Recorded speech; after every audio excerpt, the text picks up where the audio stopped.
Welcome back to KTN Life and Style. Remember to hit us up on our social media platforms on Instagram and Twitter. It's at KTN Life _ Style.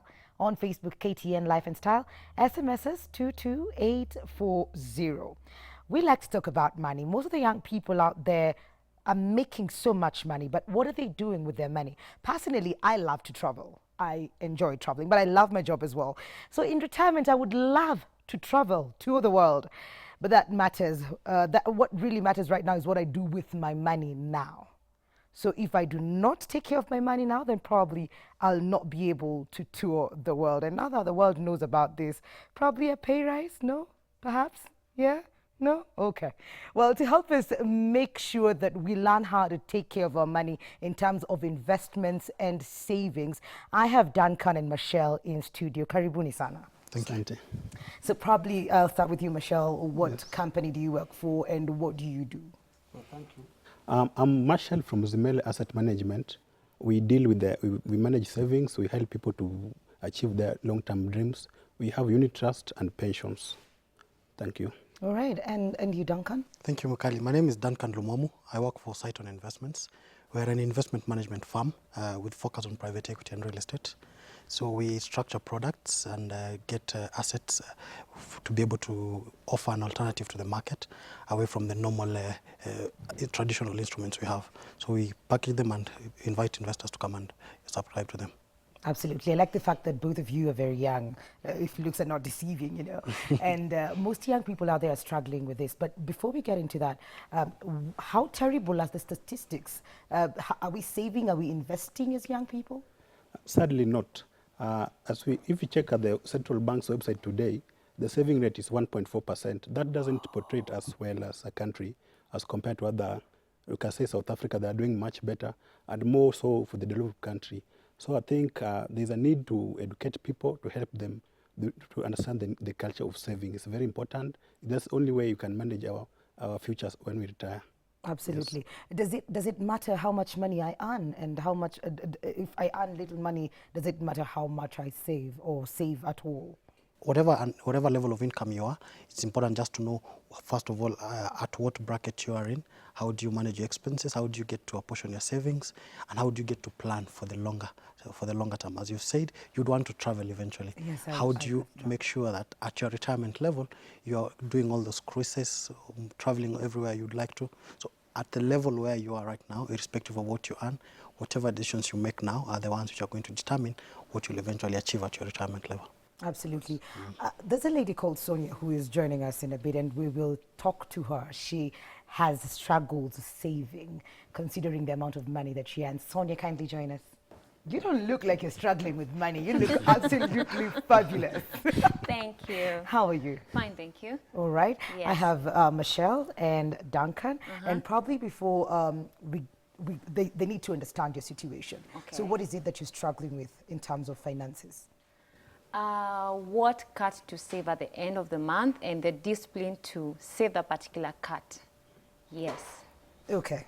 I don't know how you guys do it, but you start from somewhere, so I'll let you get into it. Yes, I'll probably ask a question, though it's a tricky one. On average, you could estimate what you earn per month? It's a tricky question, but let's say between 50 to 100 thousand shillings. Yeah, I think that's on average is a very good income. So you can always have something to cater for your personal needs, the basic needs, and maybe we call them the needs and the wants, but you still have some portion of it to save. On my advice to the clients, we usually talk of at least have the 50% focus on the basic need, the needs that you cannot do without.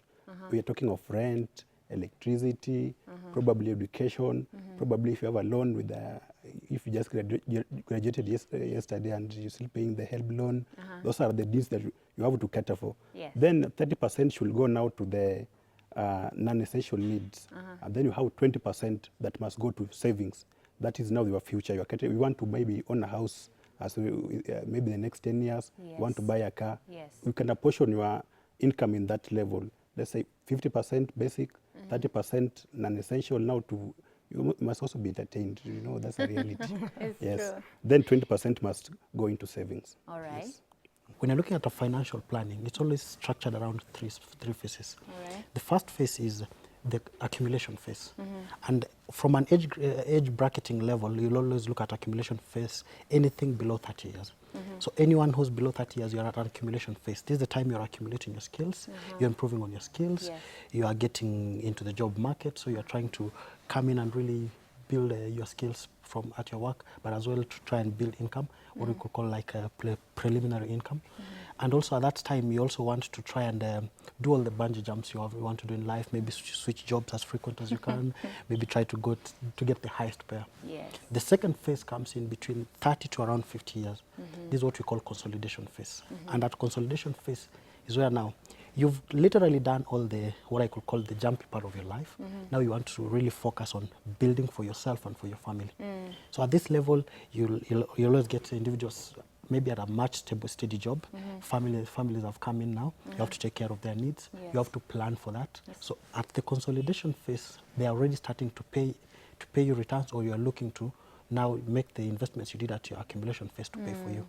Now, as that one goes, remember age comes up. Yes. It goes now to the level of a gifting or spending phase. All right. Now, this is what a typical scenario we call post-retirement phase, rather retirement phase. Now, at that point, you've worked hard, you've finished, you're done with your career, you now want to rest. Like Mikali says, she wants to travel. Now, at that time when she's traveling, she's really at her gifting or spending phase. Yes. She wants to gift herself with all the work she's been doing all over her years. So how do I get now to pay myself back? How do I get to enjoy the life? All right. Now, that takes between 50 and above. So once you're able now to understand these different phases, you come back and ask yourself, how do I get to do the right thing at the right phase? So that's very much important in a general phase on how to approach a financial plan. I probably want to throw in a question. Do you usually carry a shopping list when you go to supermarket? Sometimes I do, sometimes I just do spontaneous shopping. Yes, that's the greatest enemy to saving, because you realize that soon enough, every time you go to supermarket, you find something catches your eye, but you didn't plan for it. So soon enough, you'll not have anything left for saving from your income. That happens to me a lot.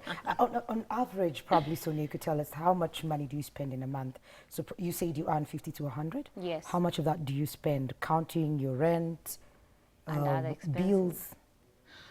Well, let's say 40 to 45,000, but mostly it doesn't go beyond 45K. Yes. Including the rent? Yes. Wow. What do Okay. you think about that? She's got so much money to save. She still has to save almost 50% of her salary, which is way far much ahead even on the target level of savings for any financial planner out there. So the question now would be, out of that 50,000 that you get to save, how consistently have you been saving, and in what forms have you been saving currently? Well, I have our SACCO that I'm involved in. Apart from the SACCO, the other, I just get to save it somewhere in the house. Under the mat? No. The other one is left in a bank account, but how it gets to finish before I really do something that is, you know, tangible and important, I really don't know how it gets there. Yeah. Yes. And I think that's the first step we need to really look at, because you get to save that amount of money. Some of it you can account for it. I'm not sure how much you can account for the one in the house yet. Yes. So we'll go back. We'll take a step again back and ask ourselves, what are your goals? What do you want to achieve within the short term and the long term? Well, I think one of my short-term goals is to finish my master's, and long-term is get some really estates that I can rent out and take my children to a better school. Yeah. Perfect. I think that's a very good plan for you. For example, those are the realistic goals, the long-term goals, the real estate part of it. But you see, the masters is an immediate goal. You have to deal with it now. So for you to manage to have these goals in plan and work for you, you have to do what we call planning. Every time you get your income, do you plan for it? Do you break it down? Do you break down and say this one is what we're going for towards the saving for real estate in the next 10 years? Is this one going for the masters? Is this what I will cater my basic, the immediate needs? So you must always have a plan where you break down everything down into specifics. so that you make sure that you have everything as apportioned appropriately. Yes. Wow, Wow. that's something I have learned. I'm looking at our social media platform, and Alice on Facebook says, "Is it realistic to save what remains, or do I save immediately I earn my money?" I think the first, in a normal, in a practical scenario, we get to save whatever is left. Many a times, you know, when you Yes. receive your income, there's very little that will be left. But the best practice is always to say, you are your own employer, first of all. How do you get to pay yourself first? So the first thing after your salary comes, you need to pay yourself. And the part of paying yourself is what you need, what we actually call saving. So now we take your income and say you save about 40%, 50%. On average, savings are encouraged about 30% of your savings. So for her, it's good. She's actually blown the target already. So we work with the assumption that you're saving between 30 to 50%. So immediately your salary checks into your account. There need to be systems and mechanisms in place to get that 30 to 50% out of the expenditure account directly. Before we think on how we are going to apportion the rest. Remember, you are taking it off, but doesn't mean the rest is now we're going to part with it. No, we're just getting the first thing, which is apportioned to us as our own pay. So you get to pay yourself through savings. Okay. Now this one is put on the side. Now you come to look at what are the what are the common things which come every month. You get to pay your house rent, you get to fuel your car, you get to service your car, you get maybe to support someone within your network or something like that. Yes. So you list down all those expenses. And Michelle said, have a checklist that you'd say, this is the end of the month, these are the things I need to. So I'll tick up this amount house rent, this is for my fuel for my car, this is the much I'll pay for entertainment, and have a checklist around it. And make it a standing item month on month. The beauty with a checklist and having it a standing item month on month, you're able now actually to track your spending and get to see, this month I get to spend 6,000, right, on entertainment. How do I get to entertain myself more, or actually cut down on it, or look for a way to actually trim your expenses or expand them where I need be? Because expenses in nature will always expand or actually contract depending on how in the nature of the expenses themselves. Okay. So once you've been able to tick off them, you now take whatever is left and pay off the standing items. Yes, and That's very informative. yes, I could That's very just informative. ask one Oh, question. you want to ask? Okay, fine, sure. cool. Yes.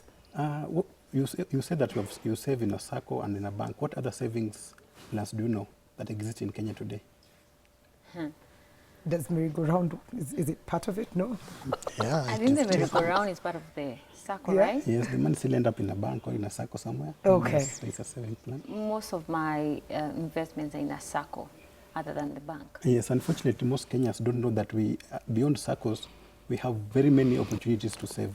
We have the unit trust plans. We have the pension, for example, putting aside for future retirement. Other than what the government has, which is NSSF, that is compulsory.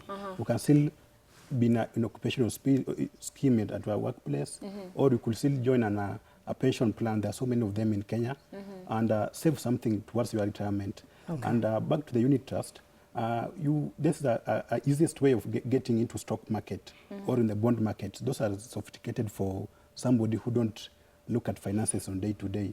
So Right. the unit trust pull all the funds from different people together and save it at a pool.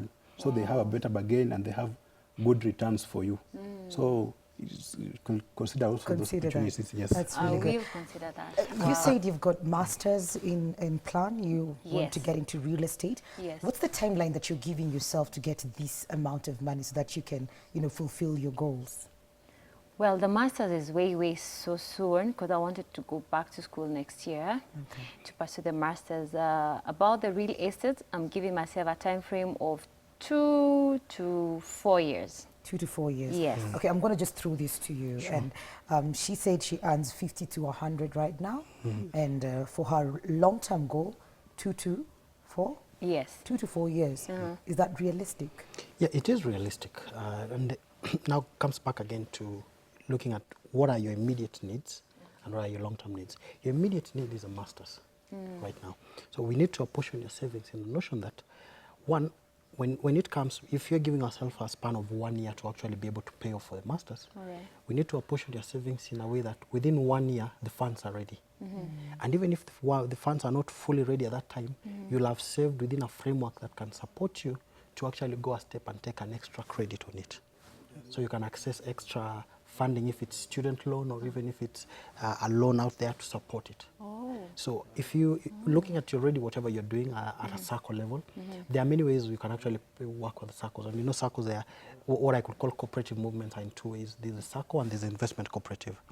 Where investment cooperatives are aimed at actually working to you towards achieving an investment target. All right. A circle would always work with you in terms of saving your money towards borrowing against it in value. Wow. So you need to look at back and maybe consider something like an investment circle, where you work with a financial planner. You go and sit and say, I want maybe $500,000 for my master's. Okay. This amount of money I'm saving every month. So I can't be saving X amount of money every month to be able to achieve $500,000 by the end of 1 year. Okay. This already happens within investment circles, and we have quite a number of them out there. Okay. So you can actually speak to any financial advisor to give you that. All right. On the other side, on the circle itself, even if you have to still remain on that, it becomes a bedrock for you now to actually save consistently to be able to achieve real estate, your real estate goals. All right. Because you want an investment product within an investment cooperative to guide you on a month by month to be able to achieve your masters. However, on the circle side, you can still continue contributing as well in a circle now, because you have to realize these are two distinct. From a public commonality level, they're actually confusing. Someone might think they are one thing, but they're actually two different instruments. Okay. So the other one will be able to help you now save minimally but consistently over a long time. But as Marshall also has said, you can take a portion of that which would have gone into a circle and bring it to maybe equities market, and apportion it into something like a unit trust. All right. And save consistently in it in smaller portions now with a longer objective. Okay. But you also need to sit down and ask yourself, in maybe 5 years that I want to have real estate, Yes. what value am I looking at? You have to attach a pricing and a value to it, Wow. so that you're consistently saving towards that actualized figure, not an amorphous figure. All right. All right. Remember our social media platforms on Instagram and Twitter is at KTN Life _style.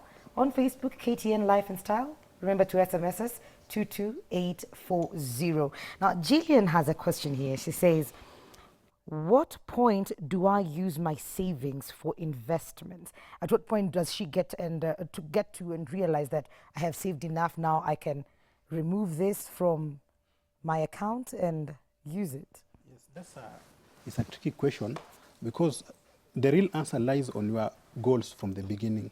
What was your target? If you're targeting to save for 10 years and you wanted to buy a house, then within 10 years, have you saved enough to buy that house?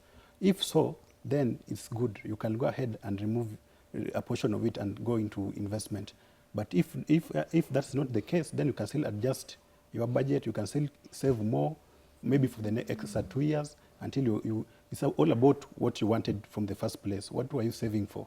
Okay. If you had a plan, if you are saving for retirement, then it's not advisable along the way before you retire to start using portion of that saving, unless it is extremely emergency. And even regulators require that you must satisfy let's say the managers that there's an emergency case, for example, a terminal illness, so you have to take a portion of that saving for that purpose. Right. But otherwise, leave it until you get to your goal. All right. Yes. And then the influx to it as well is what's the major difference between saving and investment? So I think the most important part is, Sonia, immediately convert everything that you perceive as saving to an investment directly. Because if you look at saving, ideally someone would mean that I have money somewhere, it's not invested in anything, it's just seated somewhere. But really what you want to achieve is value growth. You want to grow your savings. Okay. So immediately money comes into your account. You immediately apportion into these investment assets or different classes of investments that you get to have. So you don't have any money lying idle anywhere. So even if it's in a bank account, make sure it's in a yielding deposit account. All right. So the deposit that you put there, you get to be paid every month some interest on it, or every year some interest. That's very interesting, because some people will brag about the kind of money they have in their account, not knowing knowing that it's actually idle money and it's not doing anything for them at the moment. Sonia was very brave to come and talk about her finances right here, and I've seen so many women get into small investment groups or women groups that help them generate more money or invest more. Is it a woman thing? Are men doing the same thing, or are we more affected by by not having money or investing it somewhere else as women? Yeah. I think it's something which happens across all gender. We've seen ladies being strong towards chama. Yes. And trust you me, even men themselves, we have our own forms. You guys joined in later, no? Yeah, we joined later. And we'll give you that. We'll give that for you guys. Yeah, okay. You pushed us. And we've seen the benefit out of it. We've seen a lot of, even if you speak to households, we've actually spoken to households, and you see the way chamas and merry-go-rounds, how they come in to really support families, really improve the value of families, support them even in terms of emergencies. Yeah, many families have actually come and attested to the fact that despite the man having a sustainable income, the lady having a sustainable income, at an emergency situation, the lady's chama has been able to bring to solve their problems. But however, men as well, they are coming in strong in terms of investing. I've seen a lot of investment clubs coming in as well, where men take the similar model for chama, but actually now do it from their own platform. Men will always want to call it a little bit sophisticated, maybe call it an investment club, but Not a chama. exactly. In a nutshell, they do the same thing. All so the right. most important thing you also need to learn that from what you can take from chama and clubs is there's power in pulling up together. So even Sonia, wherever you are, and together with your colleagues, together with your friends, Yes. you need to ask yourself, yes, I'm saving 50,000. What if I take 5,000 of the 50,000 and each of my friends and close associates take 5,000 each and we pull it together? You realize now if all of you save 5,000 every month and you're 10 of you, you'll be saving 50,000 every month. Wow. Now, considering you as a group of 10 people saving consistently 50,000 every month, give yourself 5 years. You'll have saved sufficient amount of money to actually go there and buy a real estate investment directly without having actually to get even supportive debt towards it. And remember, as we say, do not save it, invest it. So Invest it. pick 5,000 from 10 people, put it together, put it in an investment instrument, All right. which will be able to earn you consistently every month Okay. until that time you've collected enough to be able to purchase whatever you dreamed of. Wow. This is a learning experience. What do you have to say? What have you picked up? Are you ready to take this to take on this new journey? Yes. I've taken all the notes that they've given me and really taking it seriously. So what's going to be the first step now? Come up with a budget checklist for each month and be disciplined to follow it up and turn the savings to an investment. Absolutely. Yes. That is very true. Yes. Probably final. We've talked about people who are struggling to save. Yes. Let's have 1 minute from everyone, from you and from Michelle and Duncan. What if I have so much money? Saving is not a problem, it's just the spending. I'm earning, say, 500,000 every month, and my expenditure is not even close to 100, or just let's give it 200,000, and I have 300,000. Do I need now an expert to come and help me manage my own money, or what do we do now? Yes, it's usually important to have an expert to help you manage your money, because if you have so much, the way you say like 500,000 and you only spend, you probably want to ask yourself, are you living within your means? Maybe you are living below your means again. Oh, do I need to upgrade? It's impossible. Most people live beyond their means. Yeah. They use debts to manage their expenses. But in your case, with 500,000 and Yeah. you're only living 200,000, you are living below your mean. But most importantly, you have an expert to advise you, to help you on where you can take the extra income. You can still save and invest in the real estate we have talked about, and there are so many opportunities for investment. Yeah, but when we are dealing with an expert, again, you have to avoid conmen, of course. Yeah. You need to have somebody who is from a trusted, reputable, from a trusted company. Okay. Yeah, those kind of things generally. Absolutely. Thank you so much, gentlemen. And Sonia, thank you so Thank much you for your so time. much. So there you go. Turn your savings into an investment. Don't just let your money lie in the bank and you're bragging, showing people how much money you have in the account. That does not make sense at all. You have learned how your money can empower you and make plans for your future. Do not depend on your children till nikusomesha ndio nisaidie nikizeeka. No, right? Okay, that's all we had for you. Thursday edition, inspirational Thursday edition of KTN Life and Style. Until tomorrow, have an amazing day.